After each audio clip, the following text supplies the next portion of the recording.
The man was reading the newspaper when he suddenly noticed several strangers outside. He hurried upstairs, and without explaining to his puzzled daughter, he hid her in the wardrobe. Stay in here and don't come out until I come and get you. With that, he closed the wardrobe door. When the strangers knocked, the man calmly asked their purpose. The visitor claimed they only wanted a drink of water, but the man had no intention of opening the door. He made up an excuse to send them away. Sure enough, soon there was no more noise outside. Jack thought they dodged a bullet, but the moment he turned around, he saw someone approaching the back door. Jack knew immediately the intruder meant harm. He hurried upstairs to gather supplies, then crawled into the closet with Andy. Jack had pre-dug a secret passageway. Through it, they reached a room. Jack opened the window, and both squeezed through. After escaping, they found the stash of supplies hidden beforehand. Gathering their things, they prepared to leave. Andy gazed sadly at the cabin. She knew she could never return. Jack urged his daughter to hurry away, seemingly terrified she might be discovered. It turned out a virus had recently emerged, infecting only women. Less than 1% of women remained in the world. If Andy fell into the hands of evil men, she would face hellish torment.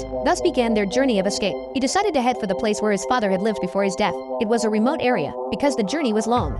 Jack had no choice but to hitchhike on the highway. Fortunately, a young man agreed to give them a ride. Throughout the journey, Jack lied, claiming his child was a boy. But before long, the driver saw through the deception. Jack had to find an excuse to make him pull over. He then pulled the man aside and told him he was going to carjack the vehicle. Seeing Jack's strong build, the man could only watch as he drove away. After traveling for an unknown length of time, they finally found Andy's grandfather's house, but everything had changed beyond recognition. When they knocked on the door, someone was already inside. They were invited in to warm themselves. Inside, they discovered 3 elderly people living there. Jack realized reclaiming the house was impossible, so he had to live with them for now. But since he had a girl with him, he had to be extra careful. At 3 in the morning, Jack woke his daughter and led her to a small cabin where they hid emergency supplies. Then they returned to the house. When the elders questioned them, Jack lied, saying they'd gone out for a run with the child, and so they lived together with the elderly. But one morning, Jack woke to the sound of a car outside. He went to the window to look. It was several unfamiliar men. Jack hurriedly asked Charlie, but Charlie abruptly shut the door. Jack panicked instantly. He knew the truth about his daughter had been exposed.